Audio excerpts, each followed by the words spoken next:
Jordan Love was back in a big way. Jaden Reed and Dontavian Wicks look like the pairing that will hit with him. DeAndre Swift joined the party for 2024, decided to play a little bit. Justin Fields with a big day. A lot to discuss from week 4. And obviously, we'll have to talk a little bit about Rashee Rice. This is Stealing Bananas on Stealing Signals. Let's do it.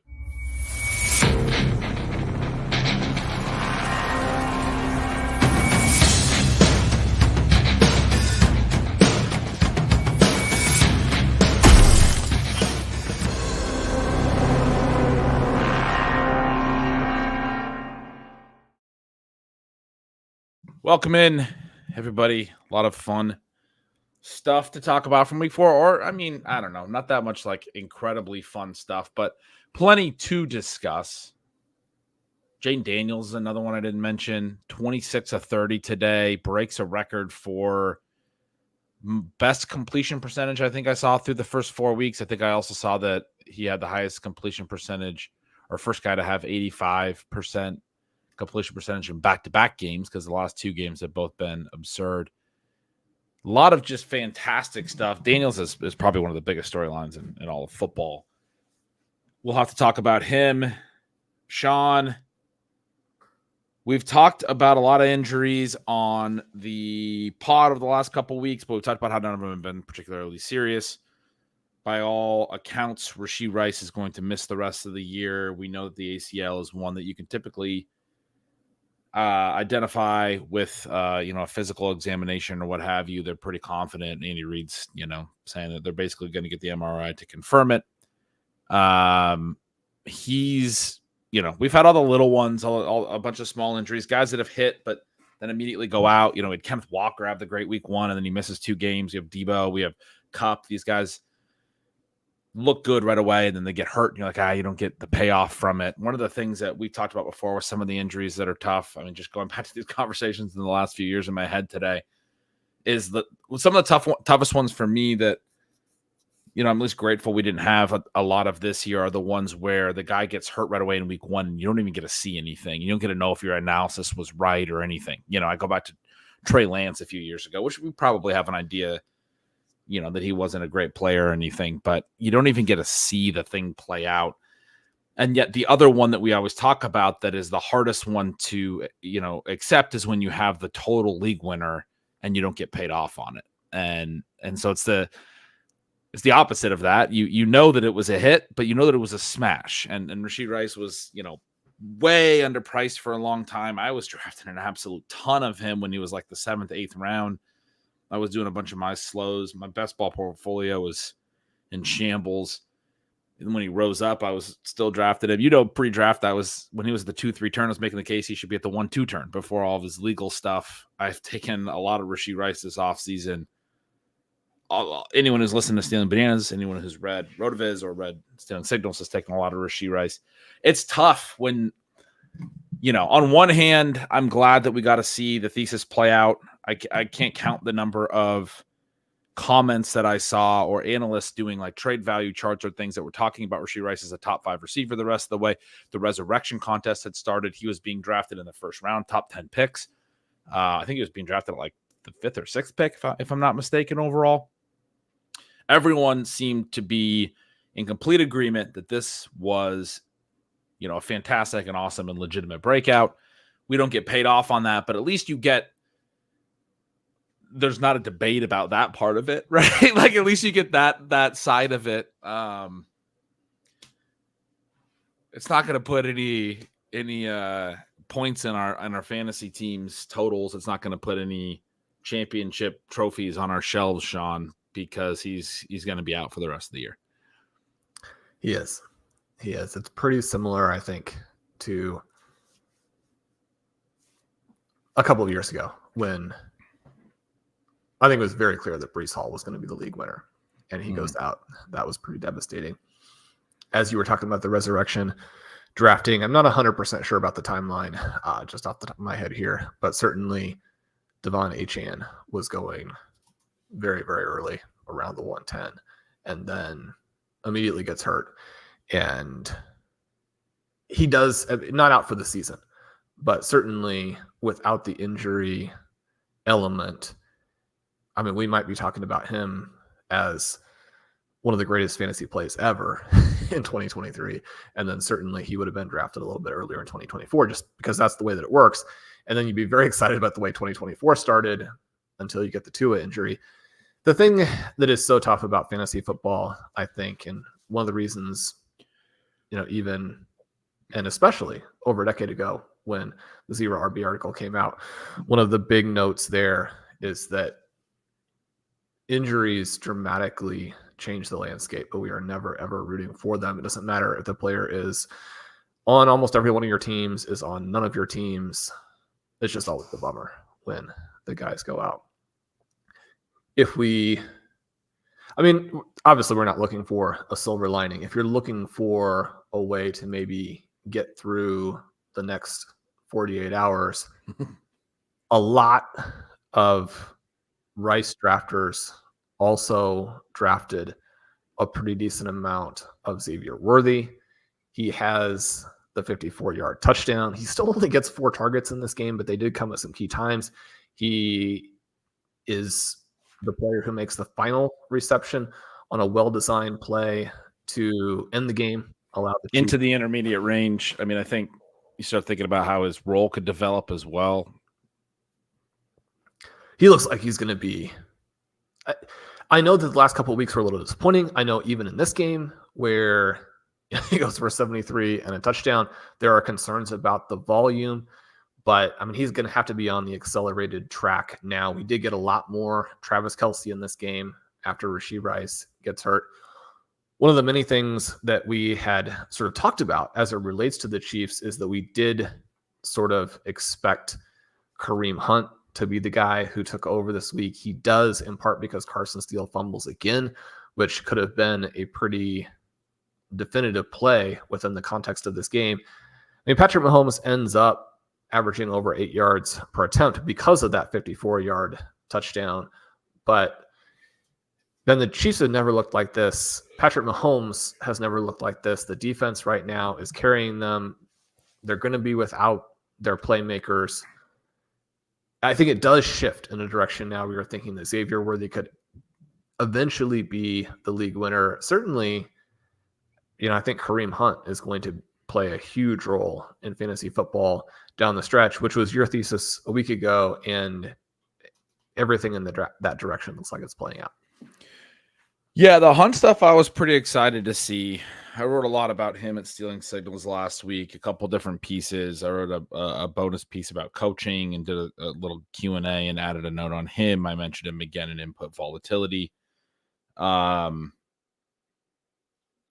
because I was getting some questions about it, so I kept kind of mentioning it, going back and forth and saying, I guess I think that he might play quite a bit. And that did turn out. And I think you're right. I mean, he looked good. It was interesting to see some of the comments on Twitter from the people that I guess I would describe as essentially just completely writing off certain plays. Like they're like certain that it can't be Kareem Hunt. And so they were talking about now that they're expecting CH to come back and take over the backfield. And I'm like, if you guys watch CH play, like Kareem Hunt looks good in this game right now. Like he's going to play, it seems. I mean, I'm not completely writing off the possibility that CH could return to a role or something, but there are people I think that are just actively certain that because Hunt had some really bad peripherals last year, that he's just not possible as the answer for this. And I mean, yeah, Steele fumbles early, which doesn't help his case. And Pirine gets a late goal line touch, which was surprising to me. I tweeted that I would have guessed it would have been either of the other two. But I mean, I guess I understand why it wouldn't be Steele after the fumble. And he had a fumble in his first game a couple weeks ago. And so, that's becoming a little bit of an issue. But Pirine, they didn't seem to give him any of the rushing work over the first couple of weeks. And so it's kind of interesting to see that. It seemed like he got the Steele stuff almost, but the Hunt stuff, I'm not saying all the Hunt stuff was definitely going to go that way without a fumble or anything, but it just seems really clear that Andy Reid, the way that I ended up describing it late last week, he does operate in what's comfortable to him. They're slow to change like route rates and stuff like they did it last year with Rashee Rice with the routes when Rice was hitting, really kind of ramped him up slowly still. And they ramped Sky Moore down or faded Sky Moore down and Marquez Valdes-Scantling down at a much slower rate than made any sense based on the way those guys were playing. I mean, Sky Moore had another brutal drop in this game. I guess I don't think it's a lock that Sky Moore and Carson Steele are on this team very much longer. And I don't say that in a, I hope they get cut kind of way, but they are into that range when you think about where Moore has been throughout his career and just what the draft situation was for Carson Steele and how narrow the moat is for that type of player. I do think that Hunt and CEH are probably the guys who matter in this the rest of the way, in part because they also offer some flexibility that maybe the other guys don't. Even though CEH, I mean, you talk about the peripherals for Hunt. We know that CEH is a below replacement level player.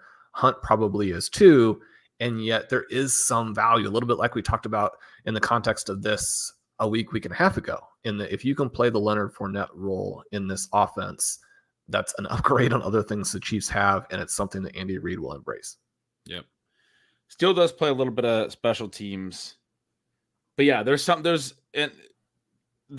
that part of it, and then also for both of them, what I was kind of circling back to on Hunt is just this idea that even though it has been several years, he's played in the offense before, and Reid is comfortable with him as a 3-down back in the offense. Same with CEH.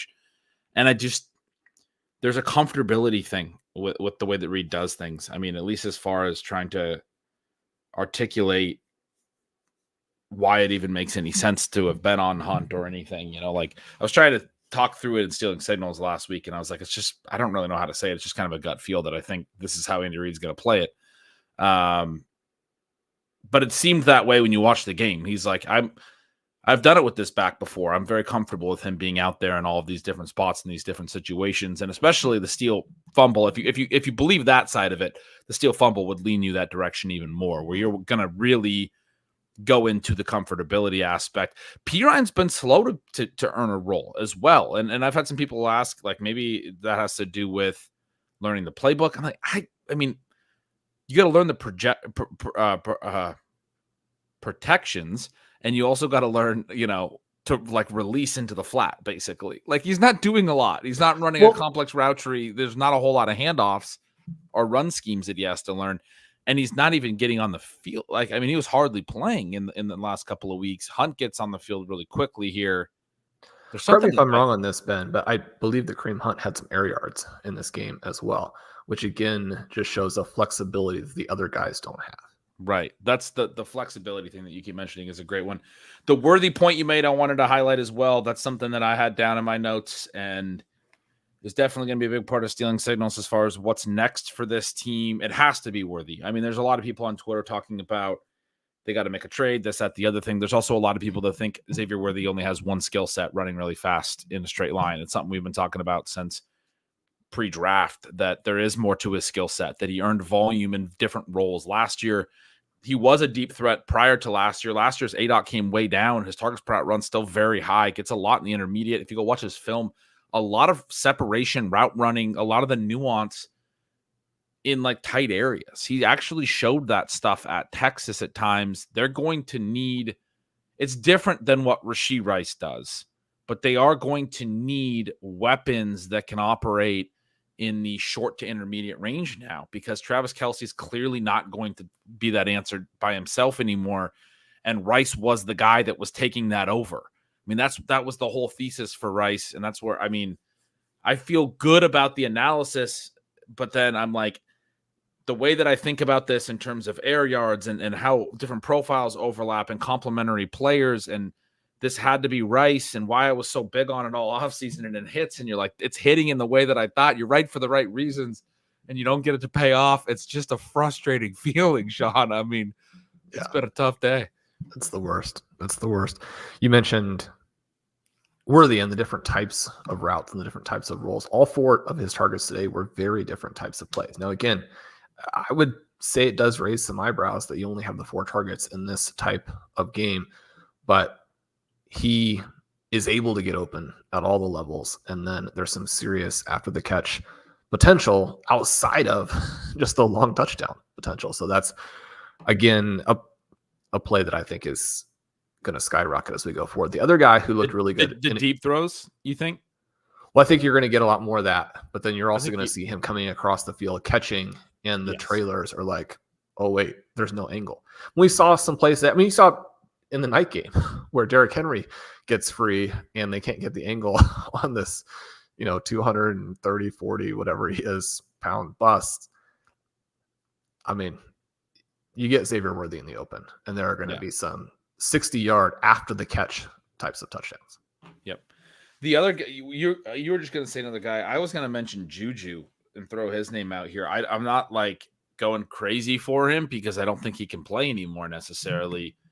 But in terms of skill sets and everything I was just saying about Rashee Rice, that's the guy they brought in. They had him score a red zone TD last week on a route that was sort of a Rashee Rice type of route.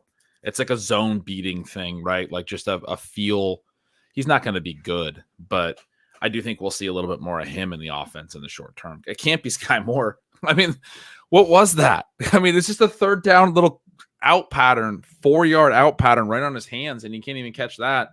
Tony Romo goes, that's a tough break. That would have been a route that Rashee Rice would have been running. I'm like, hey, man, why don't you twist the knife a little bit? Pour a little salt in the wound. Like, yeah, we all know that would have been Rashee Rice and not Sky Moore.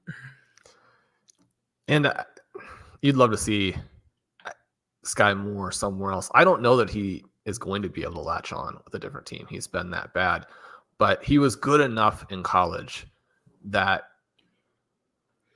just a fresh start for some of these guys I think would be helpful. I mean, maybe you don't get that now that you lose Rashee Rice. This deals a huge blow, obviously, to the Chiefs' chances to three-peat, even as some of the other undefeateds do go down today while they make it through against what's a decimated and yet still, I think, well above average Los Angeles Chargers squad, and one that, even limited does have some interesting players. I think if you drafted Ladd McConkey in any type of format, or you're a Chargers fan, you've got to be very excited about what he did today. He looked great on the touchdown. He looked great on the 37-yard gain. He's going to be able to get open in the intermediate area. It's going to be a red zone threat, has some yards after the catch ability. And Justin Herbert is very limited right now, and the Chiefs defense is awesome, and yet still a very nice game for him. And I'll keep saying with him that, we didn't get to see a ton of routes from him in college, but what we did see, targets per out run year by year from his freshman year, 23.6%, 23.3%, 25.0%. Those are all solidly above average numbers, and especially because his ADOT was 8.9 as a true freshman, but then 12.6, 12.2. Those are above average downfield ADOTs. We've talked about that with him, where like people think he was just like a slot receiver, little, sneaky athletic, right? Because he's white, but he does get vertical a little bit. He does have a little bit more to his athleticism, and he earned volume even at a little bit of a higher ADOT role, which is tougher, right? The plays are slower to develop, and also it's tougher because you're on a team with Brock Bowers is the point that I want to mention in all three of those seasons, right? So the fact that he was able to earn volume like that per route alongside a superstar is a little bit of a problem, or I mean, it's a mitigating factor for why those numbers aren't through the roof, and it's actually an exciting bull case for him, or exciting note on his database, in his profile for why he might be able to keep that up. What we've seen from the Chargers, he's definitely been a big one for me. I have in my notes, Ladd breakout thesis continues to hit. Obviously, the wide receiver one. I've been saying in signals the last couple weeks to kind of fade the Quentin Johnston touchdowns and to be looking at the targets per route stuff that Ladd's been able to pull off the last couple weeks. He looks good. He looks really good. He does. So, some good and bad in the Chiefs-Chargers game. I am, even with the injuries and with the loss today, very impressed at what the Chargers have been able to do in reanimating that roster and franchise very, very quickly. But Ben, the exciting game today, the headline, Minnesota Vikings, fun game, Green Bay Packers. I mean, We have a game here where both teams, well, they combined for 60 points. That's a very nice start. Both quarterbacks look good. Jordan Addison, 79 yards from scrimmage, 2 touchdowns. Jaden Reed, 139 receiving yards, a touchdown. The controversial one in this game. Go ahead. Well, I was just going to say, if somebody asked me maybe like right before week 1, who were some of the players that I would have most associated with you this year? I mean, probably I would have thought of like 0 RB types first, but non-0 RB types, players that you had a lot of conviction in that maybe not everybody did. Jaden Reed would have came to mind, and Jordan Addison would have came to mind. People were very concerned about him, and you consistently talked about him being far undervalued relative to what he actually is. And so, yeah, this was a game that I was really excited to talk with you about this evening, because it was one where we get Addison back healthy and we get Jordan Love back healthy. He would have been another one of all the, if you told me to go through all the quarterbacks, he would have been one of the first 3 or so that I named. We get Love back. We get the Love Reed thesis. Unfortunately for Christian Watson, we get a high ankle sprain there, it sounds like. But the other side of that is that I believe Dontavian Wick's routes must have really skyrocketed as a result. Those two have been kind of playing the same role. Well, Ben, when you drop like 5 passes and you still go for 78 yards and 2 touchdowns, you know you were involved in the game. 13 targets. You're talking about Dontavian Wicks. There are 13 targets, only 5 catches, but he did have the 2 touchdowns. If Watson misses time, it does seem like that runway's open for Wicks. You said on last week's Thursday night show, if I'm not mistaken, that basically if there's any player out there that you need to make sure you're stashing right now, it's Dontavian Wicks. It's something we've talked a lot about. You don't have players like this that had a 2+ yards per out run in the rookie year and are on a great, potentially great passing offense as Jordan Love comes back, that are just like free to add in week 4 in fantasy football. We've been saying to add him for weeks now, but I remember, I think on our very last recording, you made another note on it, and it's going to happen now, I think, for him as well. The Packers look awesome. Jordan Addison looks awesome. Anyway, what did you see? It was exciting. I mean, one of the things they kept noting on the broadcast is that Jordan Love can't even plant on his leg. And yet, again, you get 54 passes. You're probably, if you're decent, going to put up some numbers. But this is a Minnesota Vikings defense that came in riding a big high. Jordan Love was pretty limited, and yet you get almost 400 yards passing. You get the 4 touchdowns. You did get a pretty unfortunate interception where you throw a Hail Mary-ish type of pass right in the middle of your frantic comeback, and that probably keeps them from having a legitimate shot to win. So there were some mistakes, but I mean, coming into the season, there were 2 guys and 2 teams that I just thought were going to absolutely explode and be unstoppable and have the passing volume and passing scoring, have the multiple receivers hit. One of those was the Houston Texans with CJ Stroud. The other one was the Green Bay Packers with Jordan Love. The Texans, even though they eke out a win today against a horrifically bad Jacksonville Jaguars team, they've looked awful. So that's been one of the most disappointing things. But you want them to lose at some point so they freaking learn a lesson, but they keep getting away with all these wins. Yeah, they've been bad. We'll have to jump into that in a second. But, a little note, Colin, we talked about him on Thursday. He was saying Jordan Love needed to be in that top dynasty tier and super flex. I just think it's a tough argument at this point to keep him out, even if a lot of it is Jaden Reed, even if a lot of it is that you've surrounded him with so many good receivers, even if a lot of it is the coaching staff. I mean, these guys are going to be together. This is a very young team, young head coach. This offense looks like it's going to score at will this season and in future seasons. Per Hayden Winks from Underdog, Love had 27 attempts of 10+ air yards today. They were in, kind of come from behind mode all day. There's not a lot of offenses doing that, throwing downfield. 27 attempts. You said, yeah, he had 54 attempts, but we said last week the stat that I don't remember who to attribute it to, but I heard that Andy Dalton last week in his first start became the first player this year to throw for 300 yards and 3 TDs. Love 389 and 4. We don't see these lines anymore. It doesn't matter if you threw 54 times. Most guys who threw 54 times still don't even get to 200 pass yards is the problem. Like, he was able to throw for almost 400 yards in the 2024 landscape against a really good defense that just stifled CJ Stroud last week. Brian Flores has done an awesome job with the Vikings defense. Yes, he throws the 3 picks. Yes, they're coming from behind and they're down and all those things, but they made this competitive late.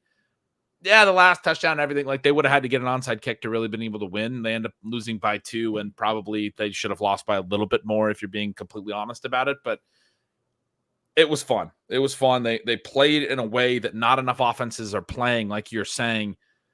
Yeah, I mean, I wouldn't, as far as the dynasty, top tier in Superflex, I wouldn't stop you from putting him there. I wouldn't make a case against that either.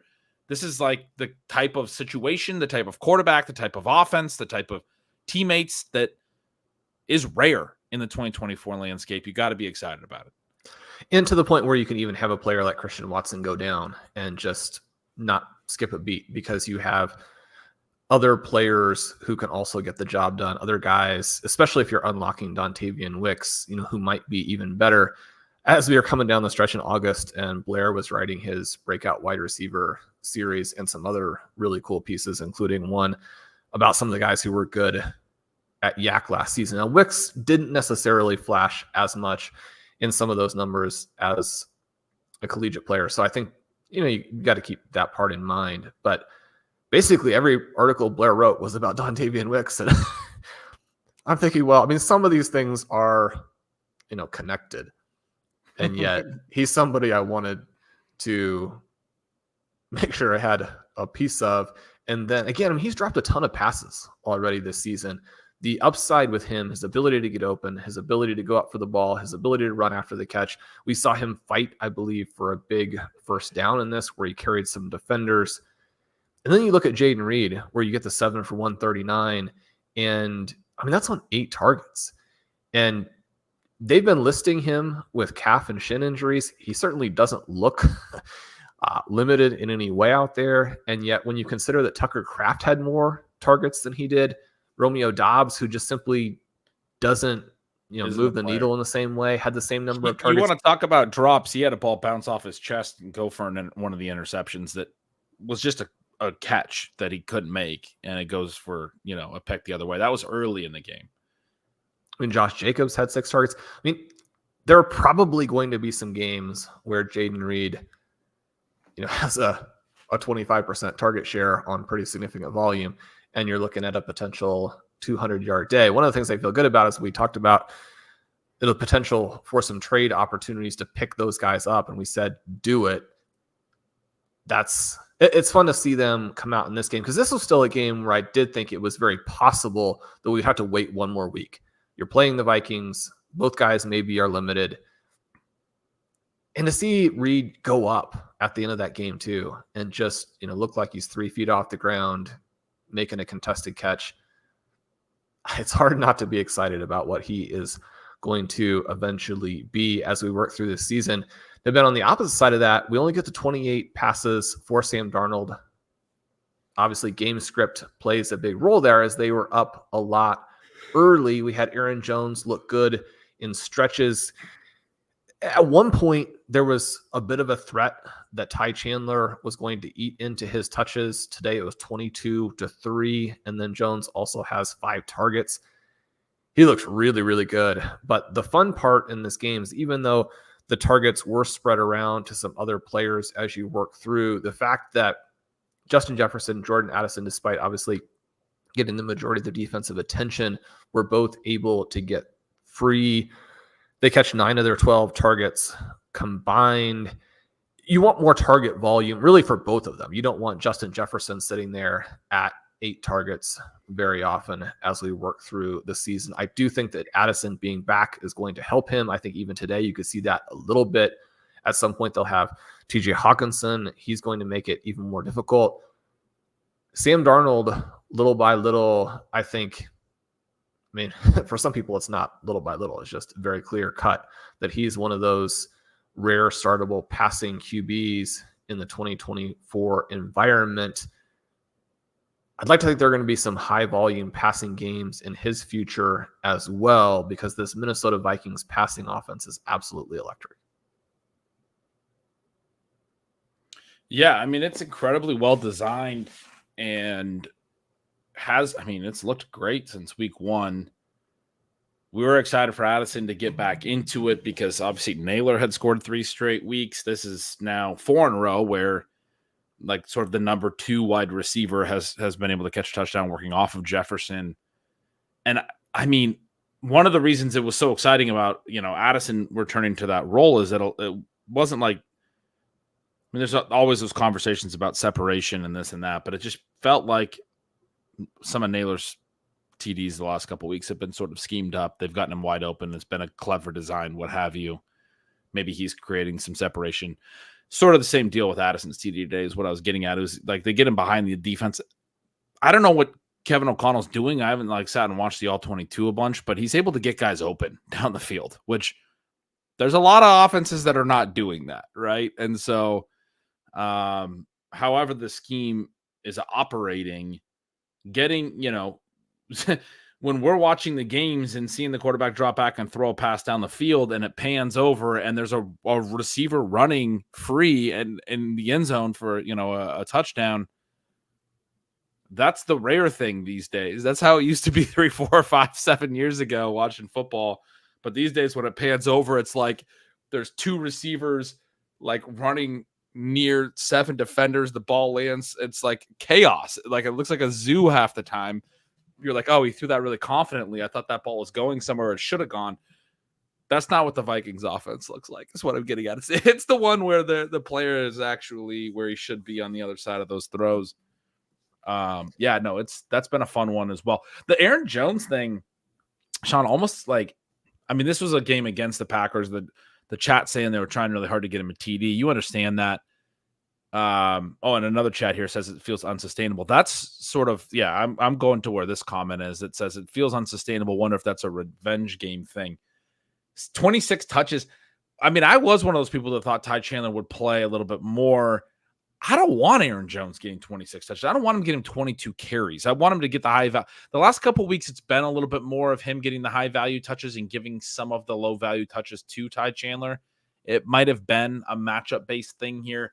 I don't know that I want him getting 22 carries every game. I think, 15 or so with 4 to 5 receptions is still plenty of work. And then we're not talking about 300 plus touches over the course of a season that he has to hold up to. Yeah, I think he's going to settle in at the same basic rate that we got in Green Bay. So around 17 opportunities a game. And I mean, he's definitely not going to get 26. But this version of Aaron Jones in this offense at 17 ops a game is going to be an easy RB1. And it's going to be an easy league winner. Maybe not a tournament winner. Right. But this is absolutely perfect for him.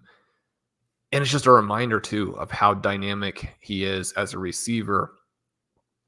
We talk all the time about getting players the ball in space. And that's something this offense has not done particularly well in previous seasons in the running game.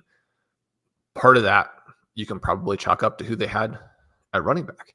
And the Jones is another one of these veteran backs who was discounted.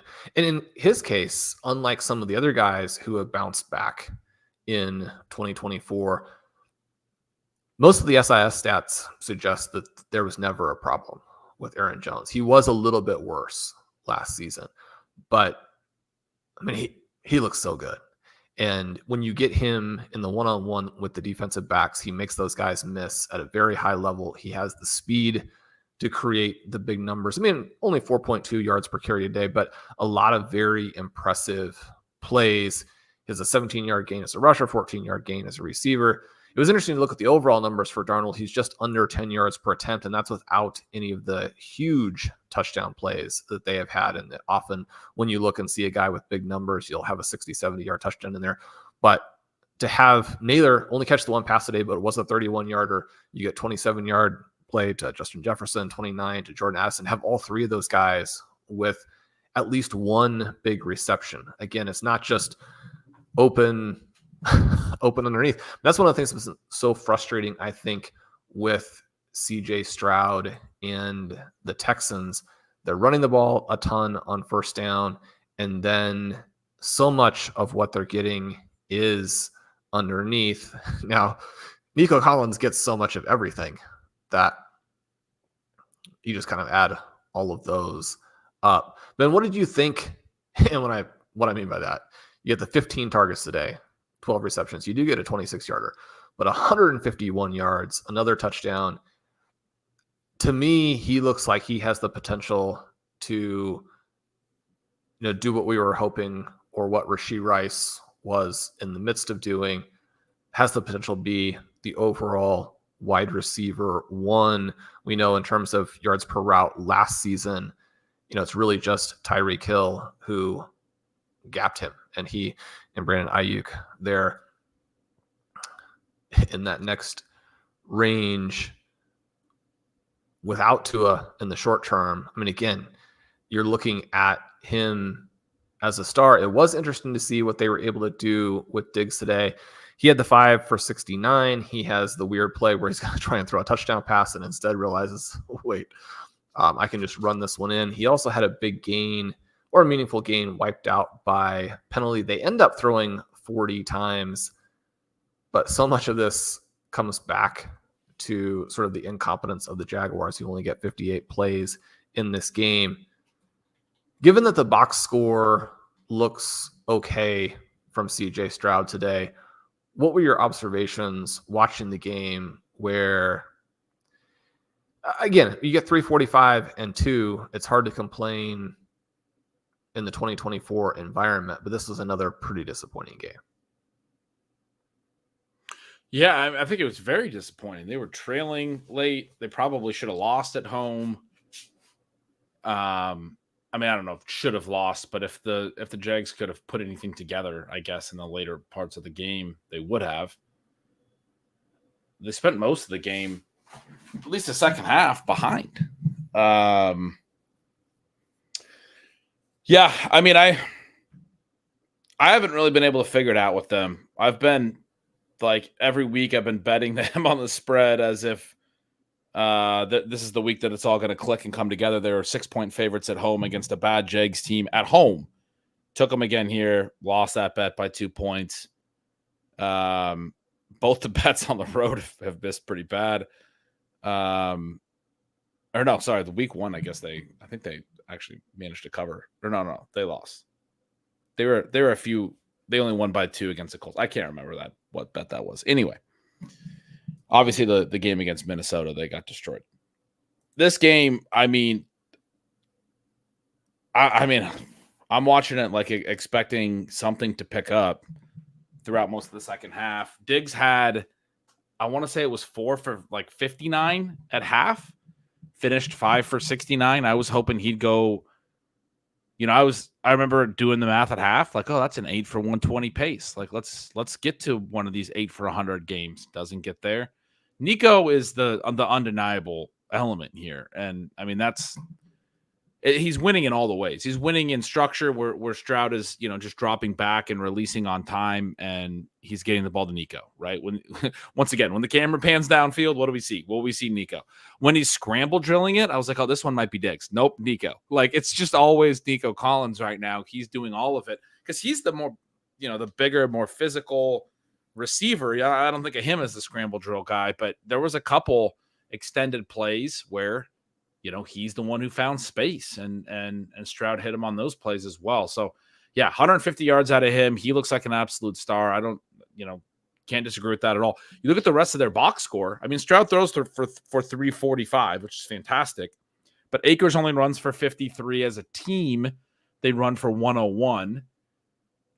And then outside of Nico's 151, you get the Diggs 5 for 69 game. You get Dare Ogunbowale as the next, receiver at 447 and 1, which is because he had a 31-yard play on a third down, a third long where he breaks a bunch of tackles. It's kind of a fluky dump off catch and run play. You get Dalton Schultz going 3 for 34.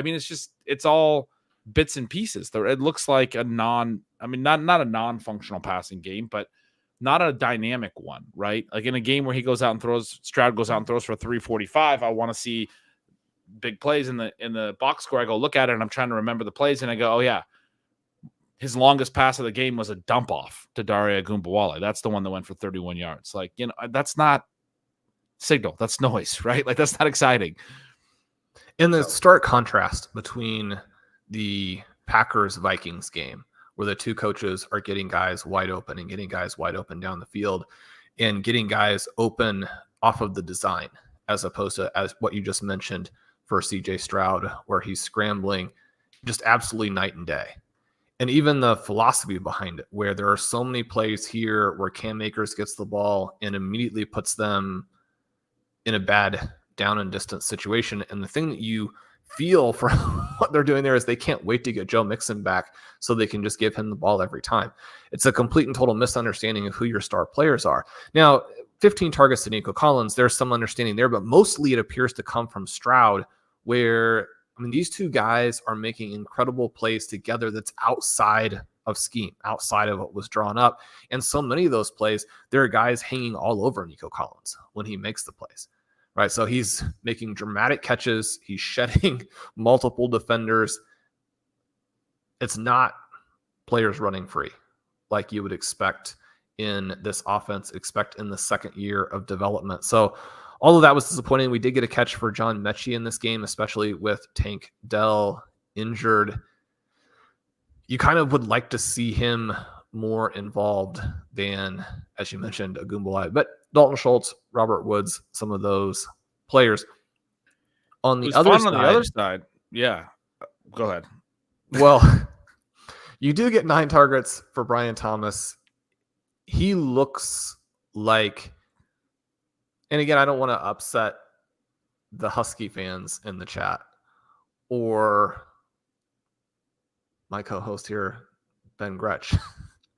He looks like the third receiver from this class. Now, again, always just got to jump the shark. Just got to jump the shark for no reason. Say has not been put in great situation, but man,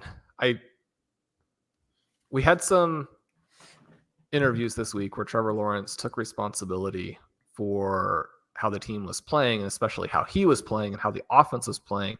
Things like not being able to keep his feet still.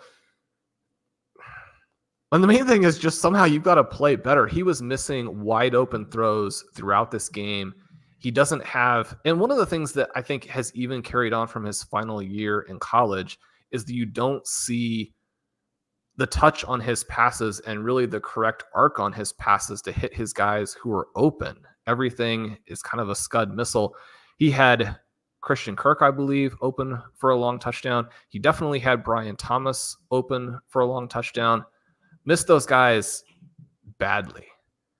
It is a game where he ends up with the 2 passing touchdowns. Both of those players do score. Obviously, if you score on the other passes, then everything after that would be different. You can't complain too much about the actual lines for Brian Thomas and Christian Kirk, but they were not particularly well covered by this Houston defense. They were running free a bunch. And even within that context, Trevor Lawrence goes 18 for 33, and they struggled to move the ball. I mean, this is a team where Thomas needs to get even more targets. Gabe Davis's whole day is a little bit like Bo Nix's first half, where he gets 5 targets, 1 reception, -2 yards. Obviously, it'd be great if Evan Ingram comes back and can round out the offense a little bit, but there are a lot of throws out there on the field that Trevor Lawrence simply isn't making. Not only does he not look like a franchise quarterback right now, he doesn't really look like a starting quarterback. No, he looks terrible.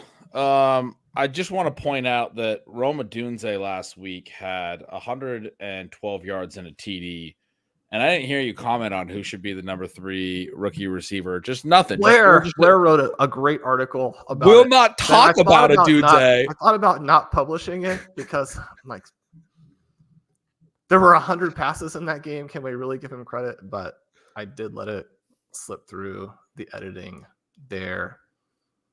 It's a big early game for Rome Odunze. But so you're telling me 6 for 86 and a touchdown didn't impress you?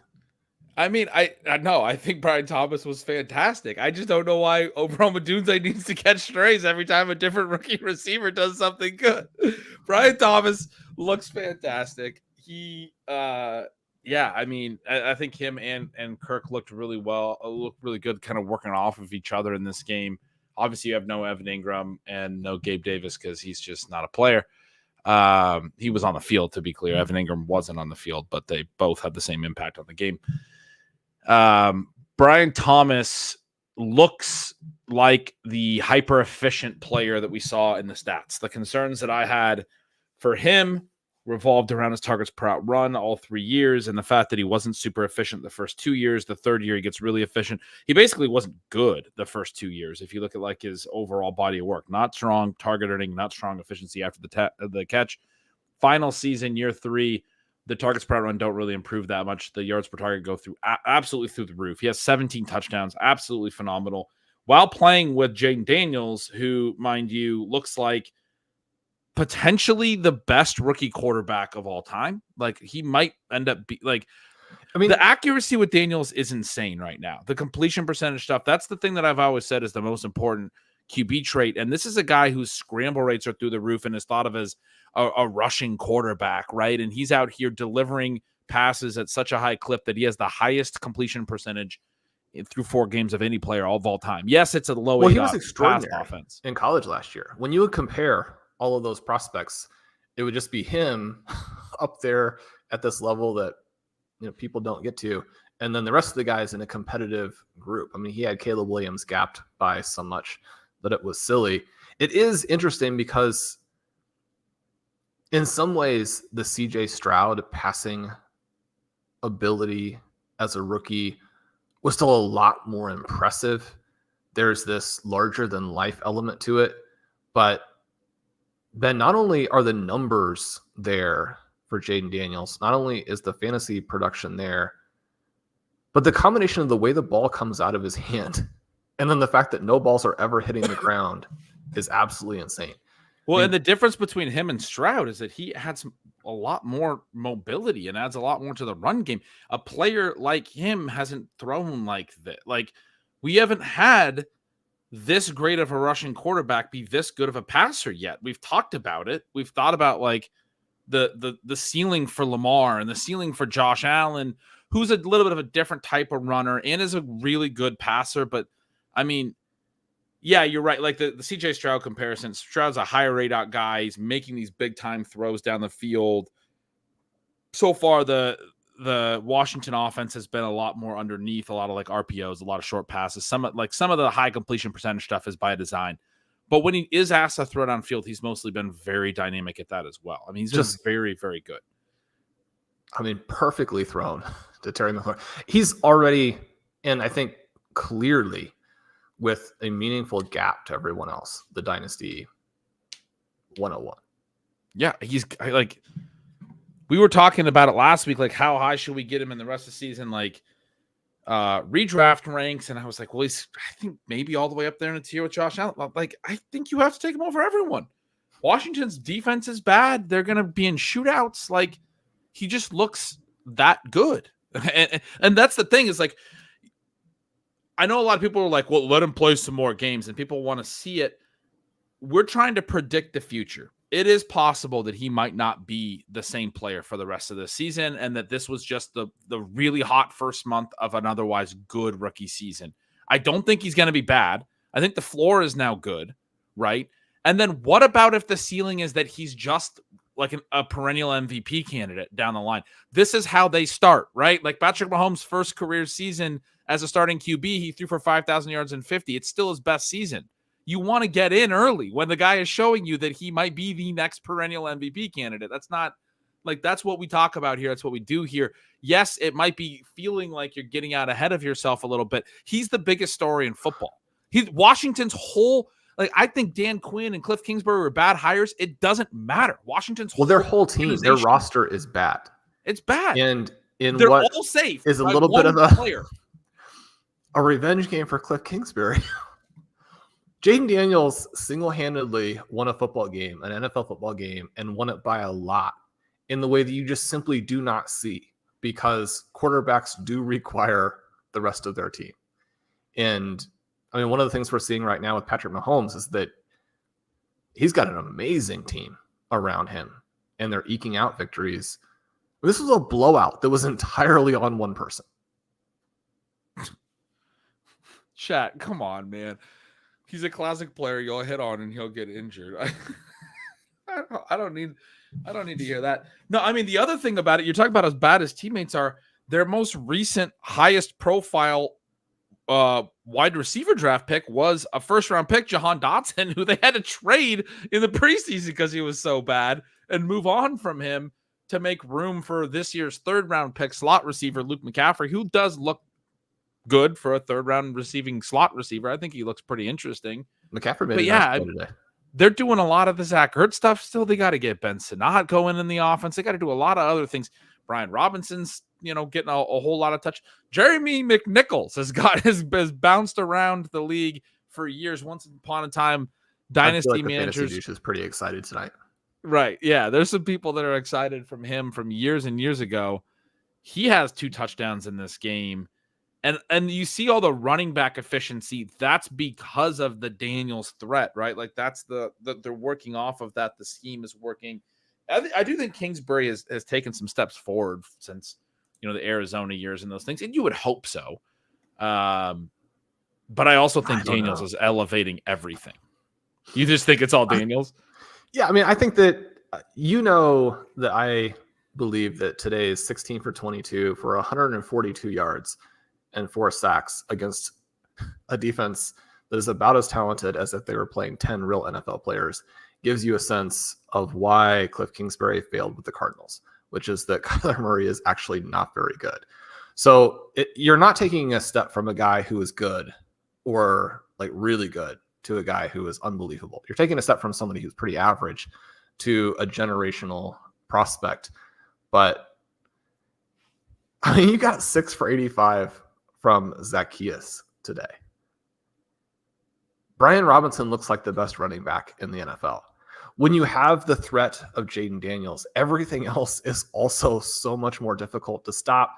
But again, the other thing is just that every time that he does need to make a pass down the field, and this game was 0 sacks, right? So often when we are dealing with these mobile QBs and you think about it, Justin Fields, well, you get all that mobility, you get the dynamic plays. What do you get with it? You get a bunch of sacks. And that is generally a problem. You're going to get some games where Jaden Daniels takes some sacks. I don't think there's any question about that. But how clean these games are right now is absolutely incredible. And you think about what would happen if they surrounded him with more weapons. I mean, maybe what it would be is just what Caleb Williams has in Chicago, where the coaches somehow managed to do less with that. I did want to mention we got a Ben Sinnott sighting today, and he was immediately called for illegal procedure. Nice. There's some people in chat saying that like he might hit a wall or some of the rest of the season might be different. I will say, like, Shawn, we like to be very exuberant about some of these things, get really excited. I think probably some of the listeners feel the same way, so it's worth discussing. You will not like you'll be right more often than not if your take is always that every exceptional thing that's occurring might regress a little bit. You also will never win in fantasy. You like the outliers win. The things that decide leagues are the things that start like this and continue like this. And then they be like this the whole year. And then you look back on it and you go, man, really wish I would have got on that a little bit earlier than now when I can't get in on it because everyone knows that this is the thing. So, I mean, while there's still skepticism, that's when you want to be trying to get some trade offers out there. There's a reason that we're being this exuberant and making this point. It's important to understand that this is not it's not a guarantee by any means, but it's you do need to recognize these things as early as possible so that you're able to act on the opportunities that present themselves.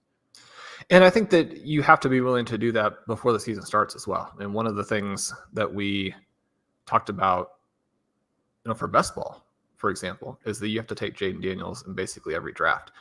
And you can attempt to do that, and then you get into the season and you feel like you still didn't get nearly enough. The Washington Commanders have barely, well, I was going to say that in a way that didn't make much sense or wasn't very fluid. They have scored on almost every possession for 3 consecutive weeks. That obviously can't continue to happen. You've got a situation where the greatest quarterback of all time and Patrick Mahomes is now on like a 1.5-year streak of really struggling to score. You had a game today that was played in a downpour in the first half that made it, very, very ugly. But you had a game today where a many time MVP and first ballot Hall of Famer was, you can argue how much was on him and how much was the team. Obviously, Bo Nix was also awful, but was outdueled by Bo Nix, who really seemed like a threat to finish the game with negative passing yards for a big chunk of it. So even the all-time great players are going to go through stretches where their stats are nothing like this. And yet this bodes extremely well. And to put it on a different position, then Breece Hall got benched today. You can be unbelievably good and still have a stretch of plays that are out of character and that derail your momentum and maybe even lead to a full not great season. So yeah, things can go the other direction, but man, Jayden Daniels, again, it's not just the stats. Everything about watching him play, from the ability to make guys miss, the speed when he gets going, the accuracy, and the ball out of his hand, it's stunningly perfect. Yeah, he looks absolutely fantastic. Arizona didn't look right today. Marvin Harrison scores early. They don't get a lot going otherwise all day. Trey McBride was out. I'd like to I was going to say, I'd like to think that maybe that had something to do with it or something to that effect, but I'm not necessarily saying that's the case. What I will say is I was a little bit bummed that Marvin Harrison's been coming on, that Trey McBride, I wrote about this a little bit this week, him being out right now, not great. Want him to obviously be a big part of what they're doing well. So from the perspective of looking back on this game and them not having a great game, you can maybe look at that as a positive from a Trey McBride perspective. They're presumably going to be looking for other answers than what they were trying to look for this week. But in a game where they trailed and eventually got blown out, they ran the ball 32 times and passed 22. Yeah, that makes no sense. I wanted to circle back on Thomas because I got sidetracked talking about Jay Daniels, but I was just going to say that I was talking about his prospect profile for anyone who didn't follow all of our offseason shows and our discussions about it, how efficient he was in his final year. That's what I have seen from him in the first 4 games. And then additionally, he is earning volume. He's earning volume. They're seeming to scheme volume up for him as the first read in a lot of creative ways, but he's a good player of the ball in the air. That's the efficiency that we saw last year. You're seeing that. And so that's really exciting. I do still as good as Jayden Daniels has been and as good as Malik Neighbors has been, there's a part of me that's I don't know. Maybe they're just all super good, and that's why Jayden Daniels won the Heisman, and Brian Thomas scored 17 touchdowns, and Malik Neighbors had even way better numbers than Brian Thomas. But there's a part of me that's was he elevated by situation a little bit with the collegiate production last year?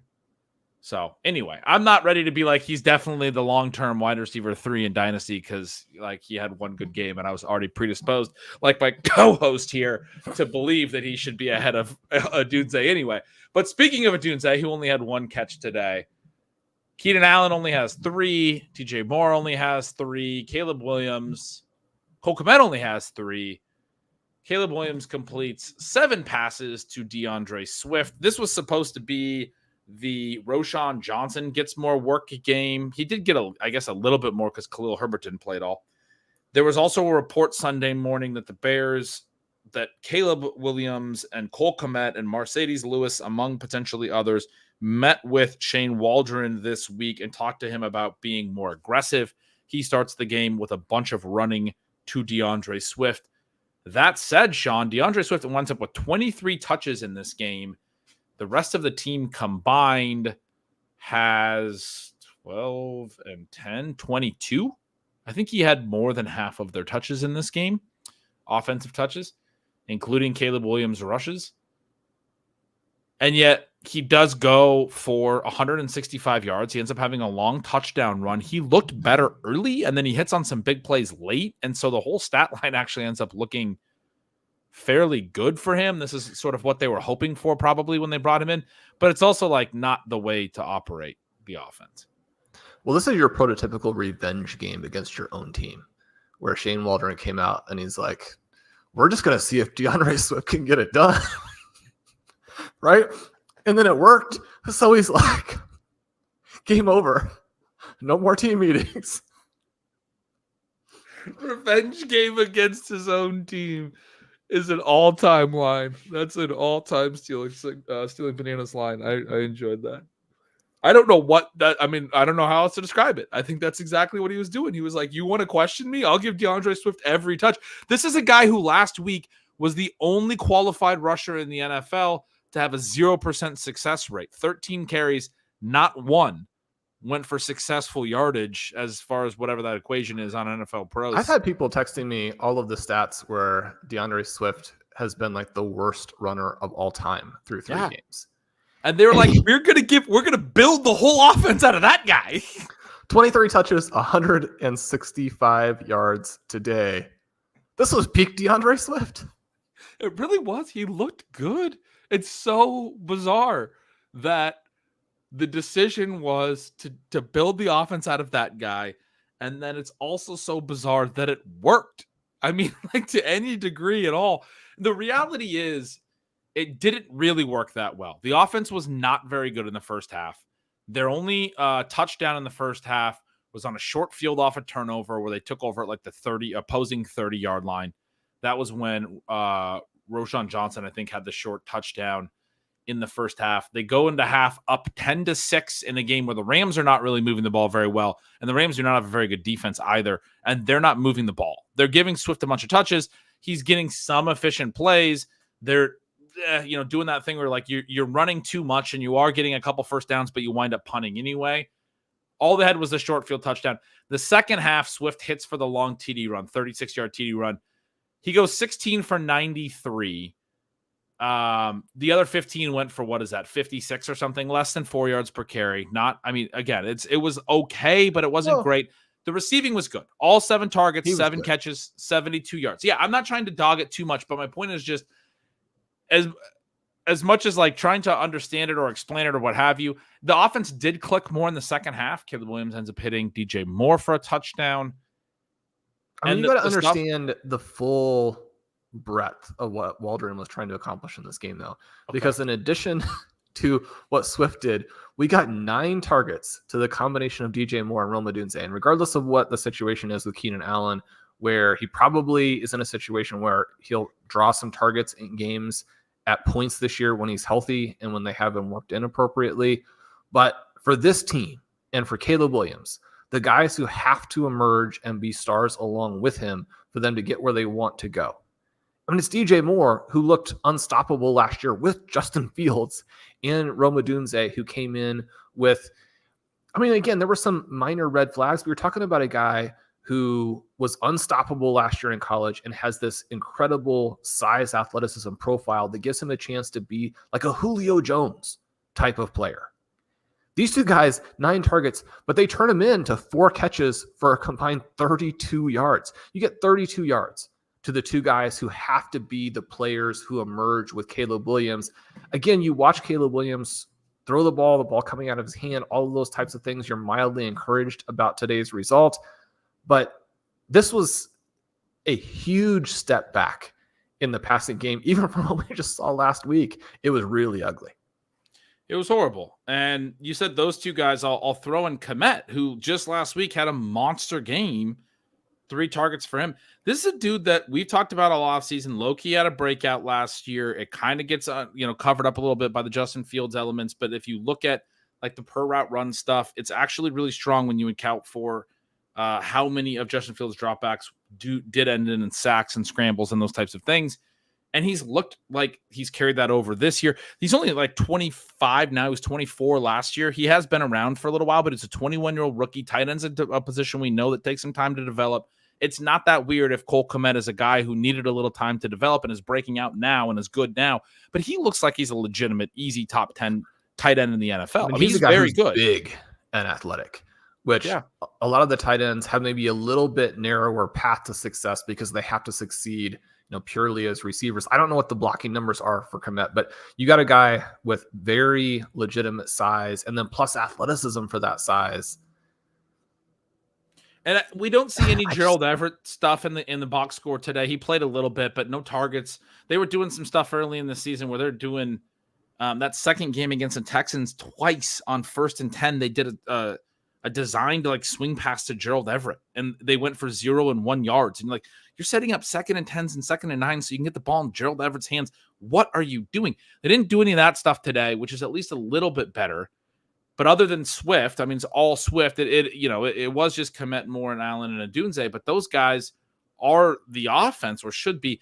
But like you said, man, the Caleb Williams coming out of his hand stuff, like there was a curl to DJ Moore today, I think it was. And I mean, I've just never seen a guy throw a curl harder. I don't know. It was to Keenan Allen. And I don't know how Keenan Allen caught it. I was like, man, Keenan Allen's good at football because it was a rocket. He was good like to the tune for 3 catches of 19 yards. Yeah, I mean, he didn't have a great game or anything, but he had one of the best 6-yard curl catches I've ever seen because Caleb Williams threw it as hard as you can throw a football. I mean, it was insane. I think that there's a little bit of the Trevor Lawrence element to what Caleb Williams is doing right now, where we do need to see him demonstrate a little bit of that feel, an ability to drop the ball in at some different levels, as opposed to everything coming out like the most gorgeous, perfect pass of all time. Sometimes that's not what's called for. And I mean, again, I would put 98% of this on the coaching, 2% on Caleb Williams, but he also needs to play a little bit better. And there was some spots. I mean, they could be good because their defense is, I don't know if it's elite, but it's interesting, right? They're 2-2. If they could clean some things up, they could be a very good team going forward. Yeah, they really could. I had a note that right before half, they had to settle for a field goal. Caleb missed a couple throws, both to the right side. I think they were basically identical plays where he had Adunze first and then DJ Moore right after that. They both could have been like TD chances. They're kind of moving up the right sideline.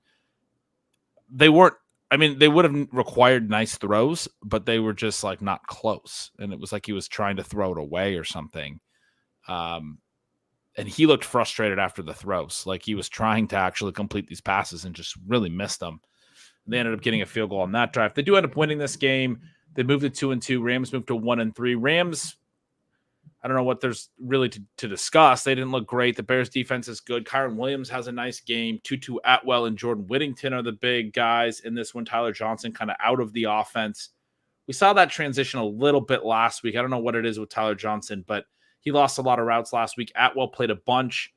Whittington, 8 targets, 6 catches, 62 yards. Maybe he's the best bet to be the whatever. But they go on bye, I guess, week 6. We have one more week for them. Buys start next week. Week 5 buys. But the Rams are week 6. So we got one more. You could maybe consider playing a Whittington or an Atwell if you're in a tough spot. I really wish that the Rams are going to be a little bit less focused on the blocking, because when they need Atwell, because they don't have other players, you can see the speed. And it's such a fun combination with the arm strength from Matthew Stafford. Matthew Stafford made a bunch of bad plays in this game. Took some sacks, throws the pick. They had a chance to win because of those things we were just talking about with the Bears. But even in a game where he doesn't necessarily play that well, it's just so fun watching him throw the ball. Everything that we've said about Trevor Lawrence and some of the other guys, I mean, they're not true of Matthew Stafford, who can make all the throws and the most creative throws you'll ever see. That speed from Tutu, it's such a cool combination, but you don't get the sense that it's ever going to take place when they have their regular roster. Right. Yeah, not great there.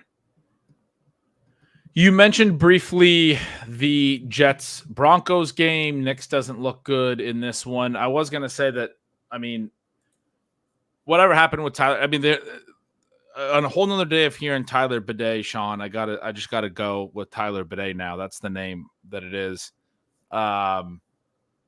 He gets hurt, has a scary-looking injury in the first half. But Javonte Williams looked good in this one a number of times. It didn't look like amazing or anything, but you saw how the size and that profile, the one cut kind of thing can work for him. 16 carries, 77 yards, nice efficiency there.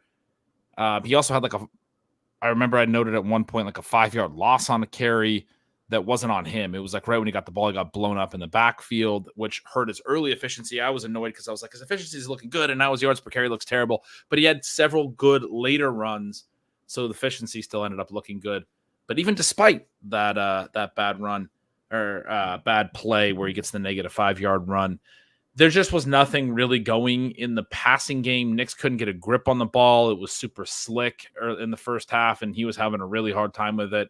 Was able to get a little bit going with Cortland Sutton in the second half. They're able to steal a win here, 10-9 over the Jets. You mentioned the Brees stuff. Garrett Wilson has an early fumble and has kind of a tough game. Frankly, gets fortunate, I think, on a reviewed play where they let it stand where I thought he was out of bounds, but that ends up being his long reception of the day, a 23-yard catch that was looked at and not overturned. People are worried about Garrett Wilson all over Twitter and everything. That was the one I wanted to get your thoughts on from this game.